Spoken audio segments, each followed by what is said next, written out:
சத்குரு, நீங்கள் டெட் கான்ஃபரன்ஸில் ரொம்ப அருமையான ஒரு வார்த்தை நீங்கள் சொன்னீங்க. என்னன்னா, நீங்கள் ஒரு உத்தரவு மாதிரி நீங்கள் சொன்னீங்க. எனக்கு தெரியாது, அந்த கேள்வியை அழிக்காதீங்கோ.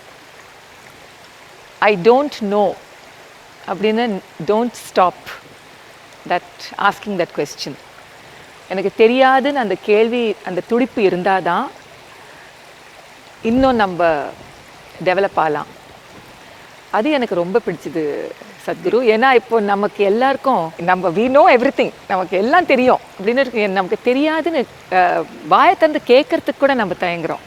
ஆனால் நீங்கள் அங்கே அந்த டெட் கான்ஃபரன்ஸில் நீங்கள் அந்த ஐ டோன்ட் நோ அப்படின்னு எப்பவும் இருக்கணும் அப்படின்னு நீங்கள் தானே சொன்னீங்க.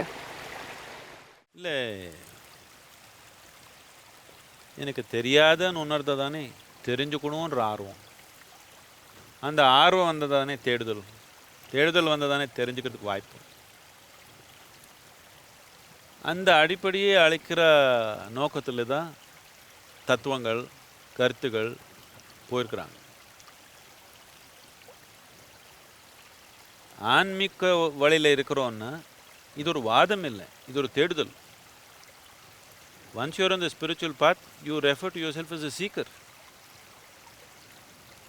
Once you become part of a certain religious process, you call yourself a believer.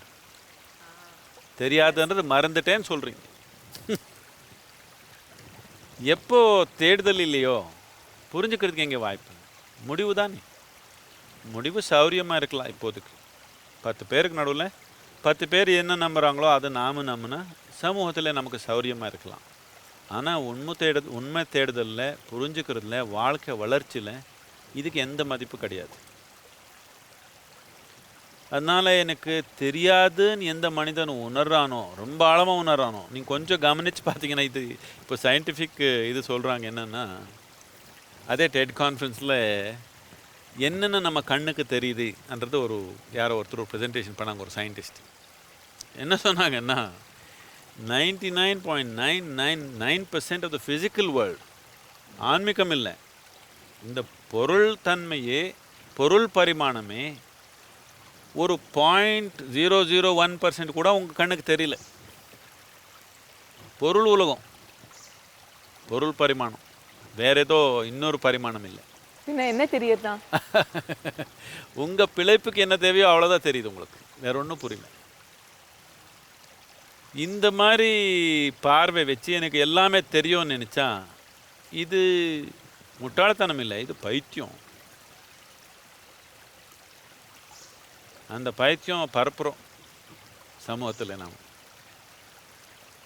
இந்த கலாச்சாரத்தில் எப்பவுமே ஆன்மீக தேடுதலில் இருக்கிற தன்மை தான். இங்கே இந்த கலாச்சாரத்தில் மதம் கிடையாது. இங்கே ஆழமாக பார்த்தீங்கன்னா எந்த ஒரு குறிப்பிட்ட நம்பிக்கை கிடையாது. யார் யாருக்கு என்ன நம்பிக்கையோ வச்சுக்கிட்டோம். ஒரே வீட்டில் 4 கடவுள் வச்சு பூஜை பண்ணிக்கலாம், ஒன்றும் பிரச்சனை இல்லை.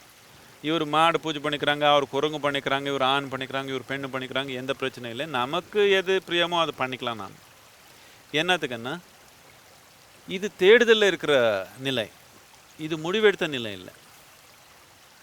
இது ரொம்ப ரொம்ப முக்கியமானது. இது அழைச்சிட்டிங்கன்னா ஆன்மீக தேடுதலில் இருக்காத உலகத்தில். அதுதான் இந்த கலாச்சாரத்துடைய முக்கியத்துவம். அதுக்கு தான் இது ஒரு ஆன்மீக கலாச்சாரம்னு சொல்கிறாங்க. என்னத்துக்குன்னா இங்கே எல்லா மனிதரும் தேடுதலில் இருக்கிறாங்க. நான் சொன்ன மாதிரி ஒரு ஏழை, ஒரு படிப்பில்லாத மனிதன் கேட்டாலும் முக்தி தேடுதலில் இருக்கிறான் அவன். ஆனால் மித்த கலாச்சாரங்களில் இப்படி இல்லை. அவர் சொல்லிட்டாங்க இவ்வளோதான் முடிவு, நமக்கு தெரியும், நம்ம புத்தகம் படிச்சுட்டோம், நமக்கு தெரியும்னு சொல்கிற மாதிரி மனநிலை இருக்கிறாங்க. அவ்வளோதான் பெரிய வித்தியாசம்.